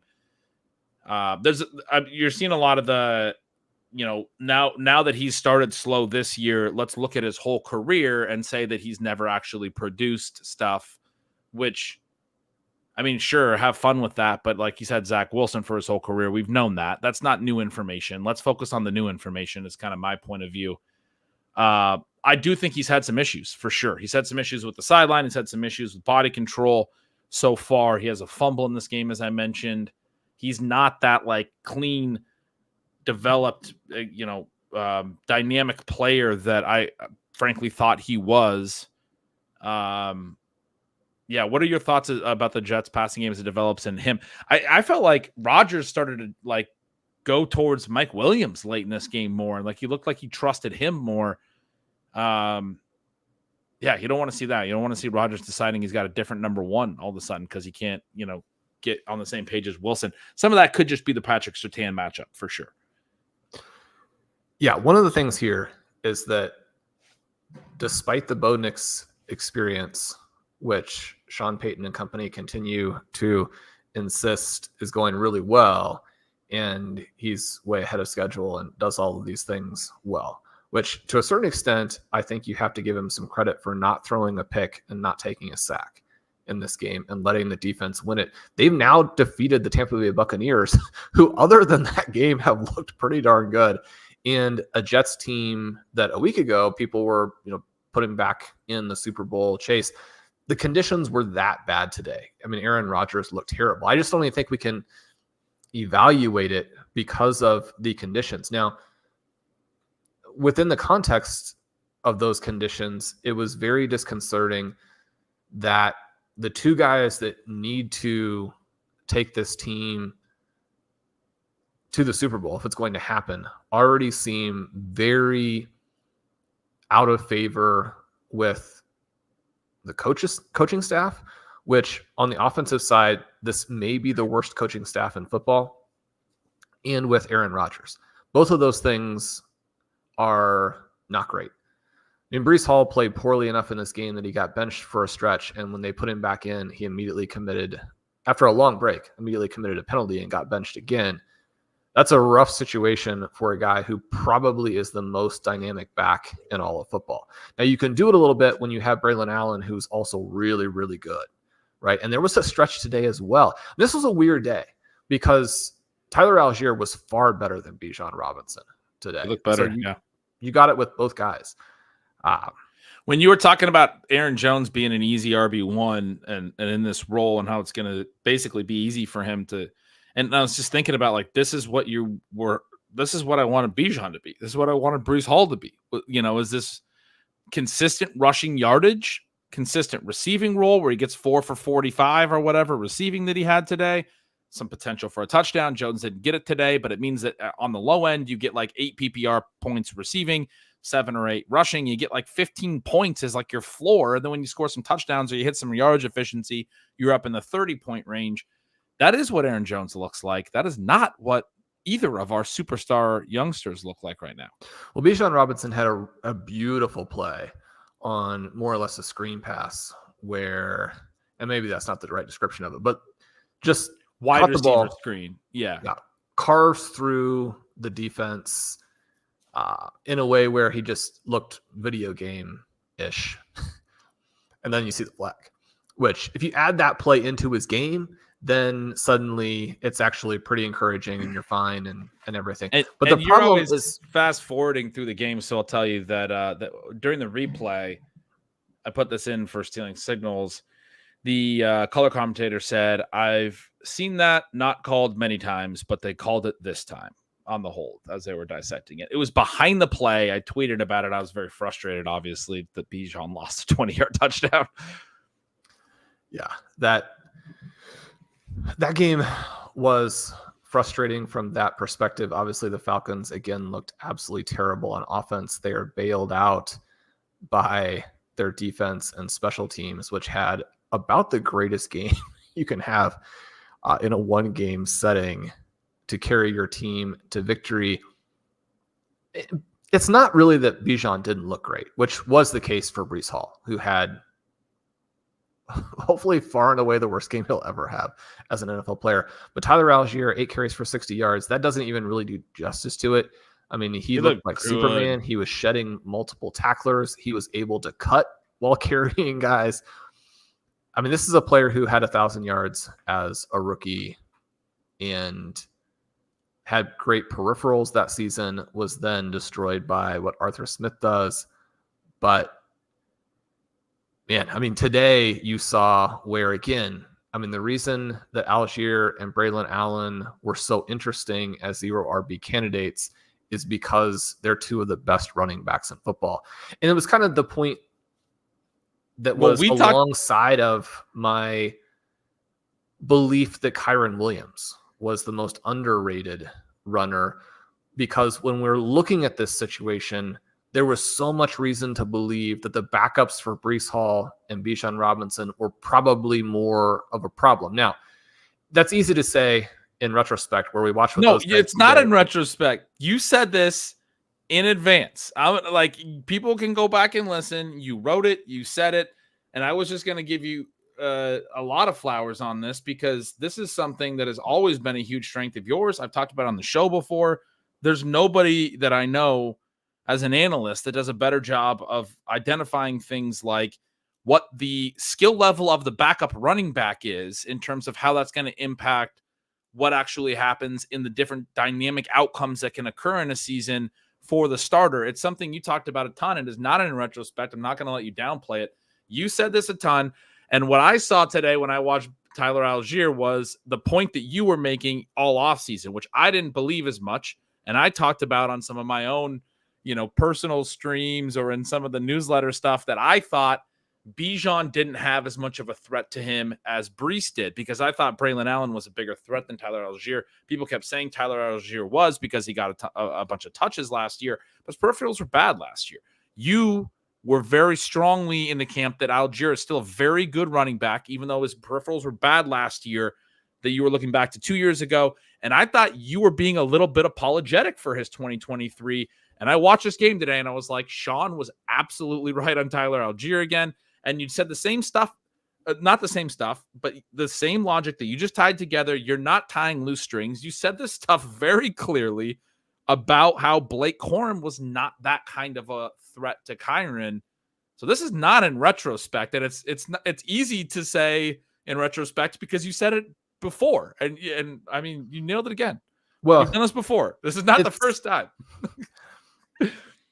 It's easy to talk about things that you got right, I guess is the larger point there for me, where certainly we get plenty of things wrong. The other one that didn't necessarily manifest in a huge way today, but Ben, I think, as we try and console ourselves on the Rashee Rice injury, I mean, this one kind of worked both ways, because Rachaad White was actually pretty decent today. But, I mean, Bucky Irving, again, just looked fantastic. And this was finally a game where the Buccaneers kind of gave you the impression that they could support a running back actually scoring, which is something that we need in concert with the running back in question looking good. Now, they threw the ball a huge number of times today. It was interesting, even as they were way ahead, Baker Mayfield was still dropping back and trying to... This felt like a Pat Steding situation where the head coach came out and said, Mike Evans needs to be more involved. He gets the 14 targets today. It's kind of a unique game for him where there's a lot of underneath stuff. Chris Godwin keeps his very good season going. So you get the 47 passes from Baker Mayfield, even though they led this one the whole way through. And yet Irving gets a questionable, to me, overturn on a touchdown. And one of the cool things, we talked about some situations where the coaches seem to have a clear plan of what they wanted to accomplish. Aaron Jones didn't score, but he did get a carry from the 1 yard line where he got stuffed. After that touchdown was overturned, they went right back to Irving and got him in the end zone. Yeah, a little pitch play after that. I was annoyed at that overturn as well. We're going to get a Bucky TD off the board. And instead, like you said, they go right back to him. That was great to see. Yeah, that was the note that I had. It's great to see them go back to him. Like you said, I mean, that's exciting. That's a very exciting usage. Rachaad White's the bigger back. They clearly believe that Bucky Irving is the more decisive runner, which is what you want at the goal line. And I mean, that might very well stick. That would make sense actually as well. If you think through it, Rachaad White doesn't hit holes particularly hard. He's not a great goal line back, even though he's a little bit bigger. He's a receiving back. He's Samaje Perine. Wow, that's a funny example because Samaje Perine actually converted a short yardage touchdown in today's game. But, he's like Rachaad White's been miscast as a workhorse running back. He's a long-term, good, long down and distance, third down running back, pass protector, all those things. Like that's what I meant by the Samaje Perine point, like he was with the Bengals. And Perine was good, had good stretches for them, was good in the playoffs at times. If Rachaad White was in a role like that for a team, it could be a good, positive role for that team. This idea that he needs to be a 15 carry back or something because he has been the last couple of years, like the only thing he's shown is that he shouldn't be that. Like that's not what he's good at. That seems to be what the Bucs have more or less figured out, that Bucky Irving's going to be that lead runner and also be the goal line back, and that Rachaad White will still play. And he's, they actually have identical 10 for 49 games in this game. Rachaad White does have a couple decent runs in this one. He looks better, in my opinion, than he has in a long time. But we have a really long body of work on him. I mean, this is not like suddenly going to make him a good runner because he has one good game. But yeah, I mean, if he's like an 8 carry, but most of the pass downs guy, and Bucky's the 14 or 15 carry guy, a little bit less pass down work, but is getting the short yardage because he's the decisive runner. I mean, that's probably makes the most sense. And it's obviously a nice place for Bucky to live, at least for now. Like we probably don't expect Bucky to get all the receiving work in the short term, because that is something that Rachaad White tends to do pretty well. He did have, I haven't seen the routes, but he did have 3 targets, 2 catches, and 35 yards in this one, a 22-yard catch, a 13-yard catch. That's White. Bucky has 2 targets, 1 catch, 6 yards. They're going to keep using White in the pass game, but it seems like Bucky's going to have the lead in everything else, which is kind of nice. And he did have a screen set up where it seemed like maybe there was going to be a path that he dropped. So that was too bad.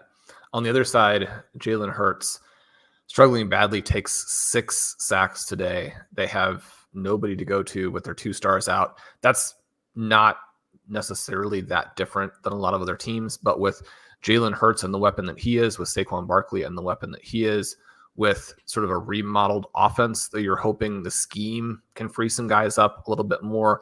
And if not the scheme, the combination of play calling, just the offensive philosophy. None of that was there. Kind of hoping that Johnny Wilson might do a little bit. He has 2 targets, but doesn't have a catch. John Ross, a couple of targets in this game. Jahan Dotson, 4 targets, the 2 catches for 11 yards. Regardless, I didn't see John Ross today. Am I seeing this right? He was wearing number 38. That's certainly what the box score claims. Straight to jail. Straight to jail. Ben, you have a game here where you get 2 insane runs, one as a rusher, one in the receiving game, where Barkley looks like the 2018 version of himself.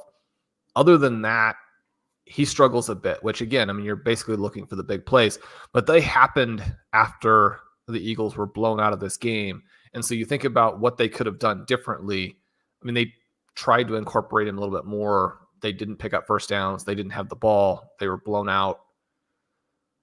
The only thing really to say about the Eagles is they desperately need A.J. Brown and Devontae Smith back, or else it's going to be a lot like it was in 2023.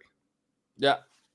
Very similar to what I was sort of implying with the Trey McBride point. I mean, huge bummer that Devonta Smith misses this game because of a cheap shot last week. And clearly the Eagles were in over their heads. They were, I think they were like 1.5 point favorites on the road. I was looking at this for a long time. Like, how are they favored without skill players? And I was like, I mean, man, maybe the Bucs just aren't very good. I didn't take the game.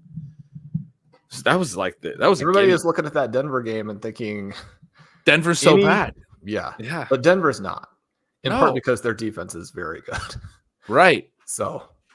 And because Denver was +8 and I did take them and, you know, that hit, but that's exactly right. I was thinking about that. I was like, I mean, the Bucs are just getting disrespected here because they lost to the Broncos, which is really just the market just thinks the Broncos are a lot worse than the Broncos are, is what it comes back to. The Atlanta game. We talked a little bit about Algier. Oh God, that means we have to talk about Kyle Pitts. Did you see the quote of the game? You had brought up the question of like, what do we have to think of Garrett Wilson? And I guess I took a little bit of a pass on answering that. I did think that Aaron Rodgers made some bad throws and then decided that he wanted to blame it on somebody else. It was funny when he had the Breece Hall penalty and the commentators made such a big thing about, all of the YouTube videos. Maybe this one will be one. I know you had something else originally for the thumbnail, but where the people have the laser eyes. That was certainly what we got from Aaron Rodgers on that Breece Hall play. Yeah. Yeah. There are certainly very legitimate concerns about Garrett Wilson. Legitimate concern does not describe the situation with Kyle Pitts, where whoever the player was who played the final year in college and the first year in the NFL, that player is completely and totally gone. Yeah, which is so weird. It's the juju thing, as our buddy Mike Leone put it on Twitter today. I was thinking about that today. I just don't understand the 1,000 yards as a turning 21-year-old. And then he gets hurt the next year, and then he plays hurt last year. And he's 23 right now. I think he's still 23 years old, or is he 24 already? But then the thing is, he's not fast, and he's not agile, and he's not tough, and he doesn't have good hands, and he doesn't appear to understand the offense very well. No, none of that is there. He is still 23, turns 24 in about a week. I've been an apologist for him for a very long time. The moment it sunk in for me, other than, watching him so far this year has been really tough. Because, I just really thought the floor production would at least, he would at least catch some passes, there was going to be the routes, and the routes have been there, right? And then, the target per route and all that, all the per route stuff has still been good so far in his career. And then it just seemed like it was the Arthur Smith pass volume. The routes have been there. Okay, he's going to catch some balls. He's going to catch them. He's going to have 4 for 40, 45 games, and he's going to have a couple 6-catch games. Maybe he won't break fantasy as a tight end, but this offense is going to be different enough with Cousins. There's going to be a high catchable target rate, all those things. He's going to catch some balls, and he literally gets shut out today in a game where Ray McLeod has 6 catches again. Darnell Mooney's seeing all these targets. Drake London looks solid, but solid is all you can say. I mean, he has 12 targets, doesn't do much with them.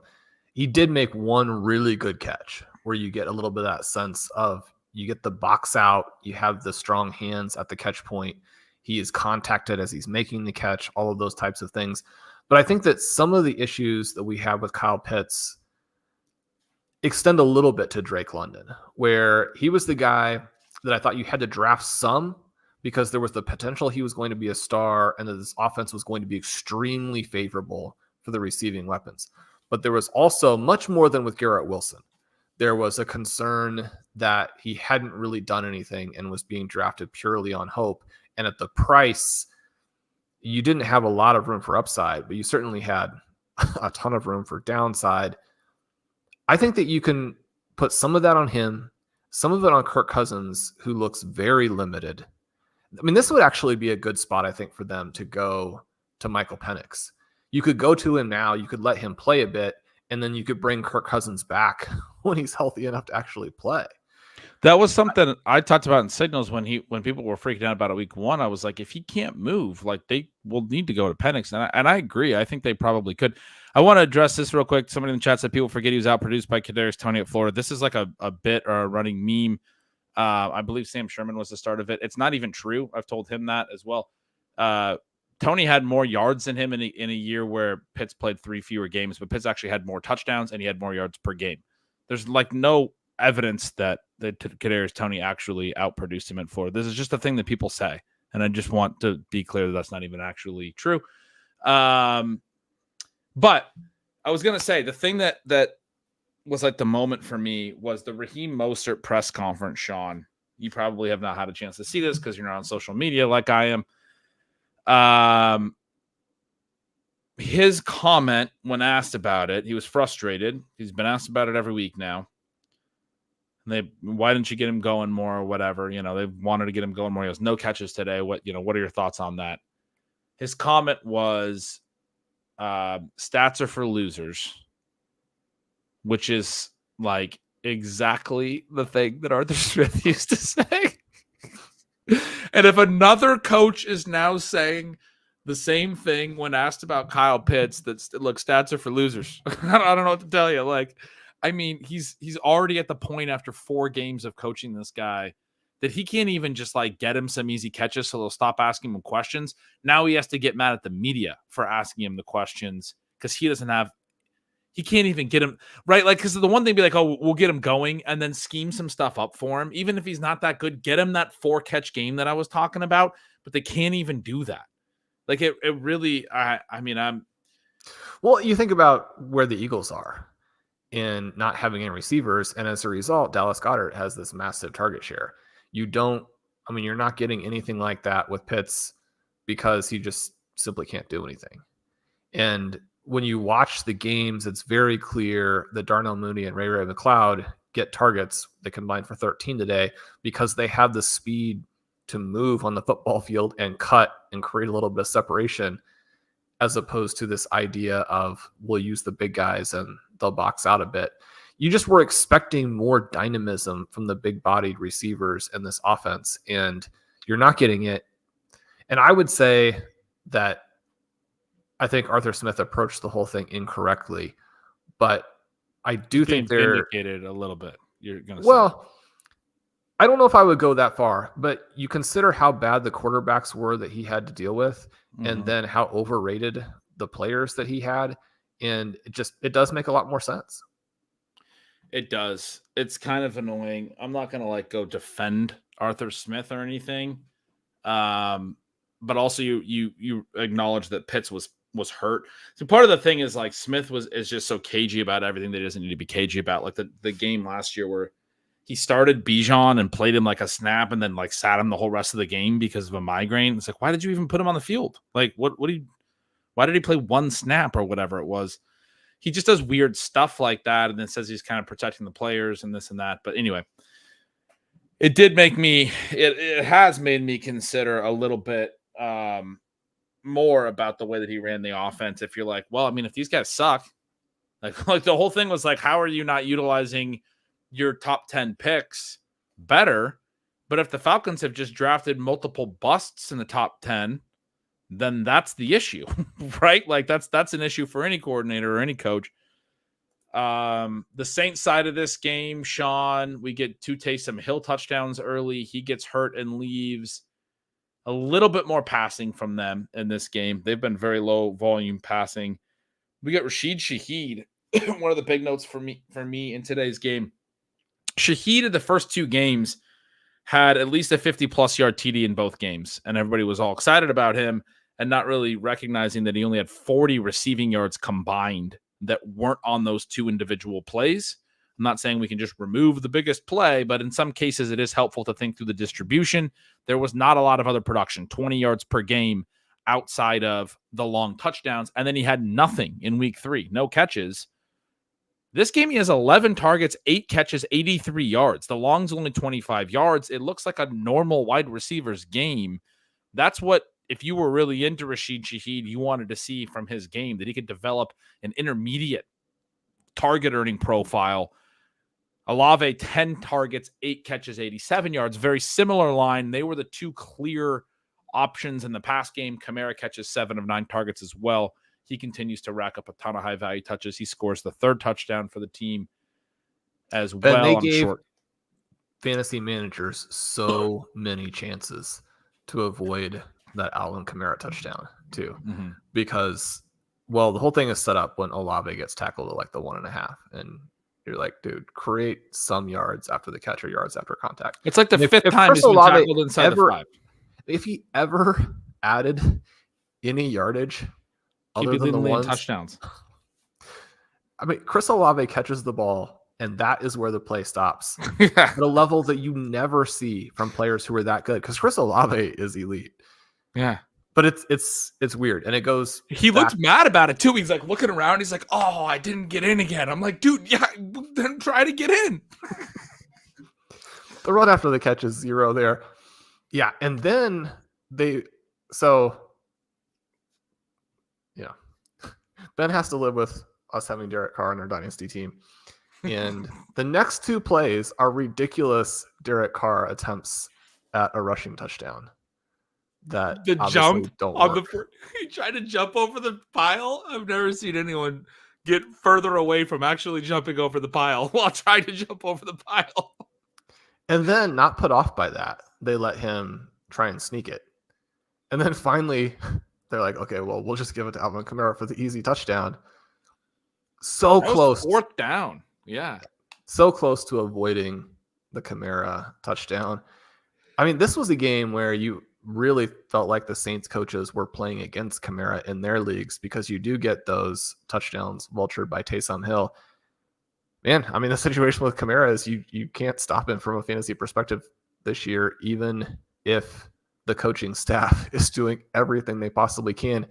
Maybe that everything, Ben, will extend to Kendre Miller, because we did get 5 more touches for Jamal Williams in this game, which, again, even though Kamara gets 26 touches, which are probably more, and 28 ops, 27, more than he can probably sustain. I'm sure Saints fans probably feel like they lost this game. Well, in part because of a 58-yard field goal at the buzzer, I do believe, but also because Jamal Williams touched the ball 5 times. You mentioned Shaheed. He does have a fumble in this game, but a couple of kind of separate things. That was on a punt return. Right, which you could make the case was decisive. It was a huge one. Yeah, it was not. Yeah, who won this game. But I think on the one hand, you could say that this is what's coming for Xavier Worthy, if you want to get excited about that part of it. On the other side of it, you could say Rashid Shaheed in this game, because he gets 2 carries for 14 yards as well and looks dynamic with the ball in his hands on those plays. You could say, I mean, he is basically, I don't think that he can be as good, but maybe he can, right? But this is basically the Jaden Reed, Jameson Williams profile. Certainly he could be as good or outscore Jameson Williams with all the mouths they have to feed there in Detroit. That overall mix for him, as you mentioned, is just incredibly promising for him. Where he was selected, I was skeptical, and he is going to just crush leagues if he keeps up at this pace. Well, I mean, if he keeps this week up, again, it's worth noting that through the first 3 games, he had basically nothing in the short to intermediate range. He had no catches last week. He had 40 total yards other than those deep shots in weeks 1 and 2. So those were not short and intermediate passes. The bulk of his yardage to date had been only the long passes. He was your traditional only deep. But if he's able to parlay what we saw in week 4 into a new profile, I mean, that's very, very. You're getting manufactured touches on top of everything else. They don't have the talent. And Olave was probably limited in this game, which, may or may not have led to a slightly different game plan coming in. But you don't see much involvement at all from the tight ends. They have some interesting other names on their roster at the receiving position, but probably not guys who are ready to come in and contribute at all. It's a dynamic team from the perspective of Derek Carr being a little better than people think, but then also this has been one of the handful of teams that has appeared to be very well coordinated to this juncture in the season. So again, all of those are extra little things to potentially buttress his future production. For sure. You mentioned Kamara there. He continues to be one of the keys to the early fantasy season. Saquon Barkley, you mentioned the long run, doesn't score in this one, gets stuffed at the goal line a couple of times late, but on only like 12 touches, I think it was, has a huge game yardage-wise relative to those touches. He had over 100 total yards, I think.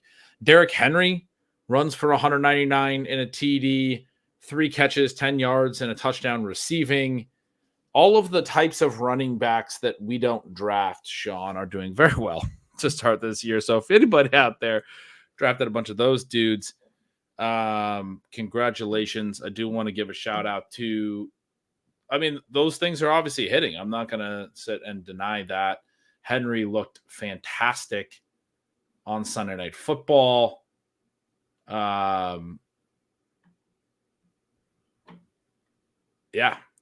The disappointment, I think, in that one, for me, again, based on the guys that we have talked a lot about, Dalton Kincaid was really close to a huge game in this one. He does fail to catch what probably would have been an early-ish third down conversion. He does have a deep target where, in contact with some other players, maybe the defender touched the ball.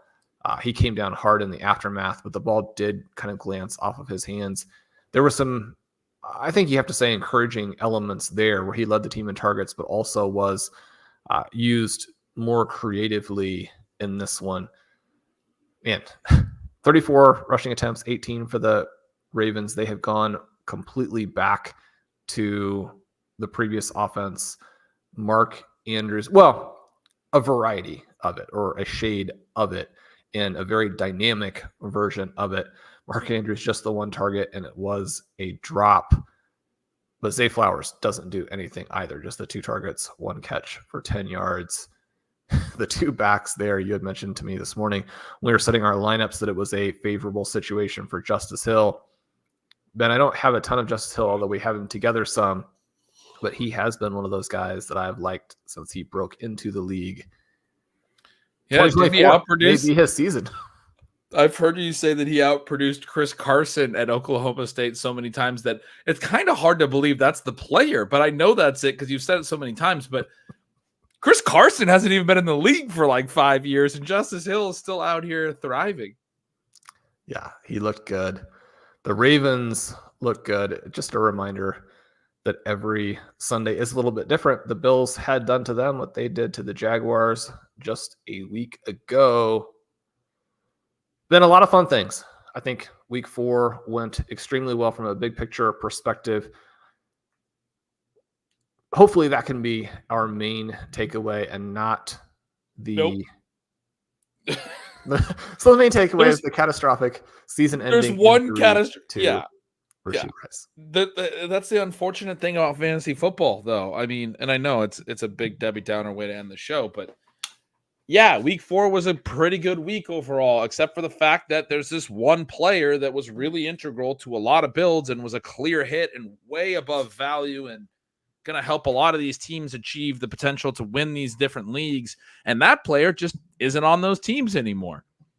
So that's fun. And I think you were saying, maybe just to me, but when you throw a bad pick, don't compound it by then getting involved in trying to make a tackle. That usually goes poorly for either the quarterback himself or some teammate. We have 2 games, I believe, tomorrow, Ben. The first one, interesting to see what the Dolphins will be with Tyler Huntley. Is that correct? I'm stoked. Yeah, Tyler Huntley's starting. I took them to win, to cover. I took the over as well. I think Huntley's actually going to low-key be positive The market is really low on this game. It's got a really low over under because Miami was so bad. I believe they're playing the Titans here, and it's like a really close line, even though the Titans have looked pretty poor. And I just think, Skylar Thompson and Tim Boyle were not the answer. You were traveling from Miami all the way to Seattle to play this road game against Mike McDonald, way away from home. Now you're back home. And importantly, Tyler Huntley's biggest skill is accuracy. His final season at Utah completed over 73% of his passes, led FBS. All three of his career NFL games where he's thrown at least 35 passes, he completed over 70% of the passes in, which is a really high number. Now, all of those games came in 2021. He has not been as good in 2022 and 2023, and that is why he was let go from the Ravens. But as far as guys you can find off the scrap heap and bring in for Mike McDaniel's system to be able to get the ball out to these guys in the short and intermediate ranges, run the little RPO game, right? Like Huntley's done that stuff. He's run RPO games before. Get it to them with catch and run opportunities. I'm pretty bullish on like the potential, right? It could still go horrifyingly bad. Let's be very clear. This could be a really boring and bad game. Again, it has an over-under of like 36. That's why I took the over in the game. But I do think there's optimism with that accuracy trait. The ability that he's shown to complete passes is what Miami needs for their offense to function. In the case in my piece last Monday that we take a pretty arbitrary approach to these QBs that have some ability, that have some hybrid upside to them. We do have enough information to have an understanding of where Huntley fits, which is probably as a dynamic backup for an NFL team. But it is exciting to see what he could do specifically with the Dolphins. Many other places it would not be exciting, but the Dolphins still have just an absolute ton of talent in that offense. I would also make the case that he might be the best quarterback on the field tomorrow. But then the real Monday Night Football game in the nightcap, Seattle Seahawks, Detroit Lions. This game could play a pretty big role, really. I mean, we don't know what the Seahawks are going to be yet, but if you were to say that this game could determine, the number one seed in the NFC or some mix of important playoff seeding as we go down the stretch, I don't think that would surprise people. But beyond the fact that the teams themselves are probably good, you have a lot of different guys who could get involved and score. And then you have some interesting defensive matchups that could limit that when you have such a wide range of outcomes from a fantasy perspective in the final game of the week, where it's pretty legitimate, even on some high profile guys. If you're only up by 2 or 3 points, you could root for a 0 and have a shot at getting that. At the same time, you get a 25-point game if you're down by 24, 23. So I think that's a great way to end week 4, Ben. I hope it's a shootout. We've got quite a few players from those two teams. I went up against Derrick Henry tonight in my home league with my college buddies, and I lost that game by 7 after Derrick Henry went off. Yeah, sometimes I was hoping for one of those 10-point games. I didn't get it. Sometimes you get them, sometimes you don't. I was like, man, he could have scored 25, and I still would have won this game. No, that you said we don't know what Seattle's going to be yet. They're 3-0. We talked about the Vikes, and you've been really high on them as well. They're 4-0. Some of the listeners might remember that I grew up a big Vikings fan because of my grandpa. I'm also from the Seattle area. I have rooted for the Seahawks at times. We've obviously talked through that, secondary fandom. It's more that pretend you're not as much of a homer as I am. I'm not that big of a Seahawks fan, but everyone else in my life is. And so when they're constantly asking you about like the third string left tackle on the Seahawks, because they've been listening to sports radio, because they know you work in football.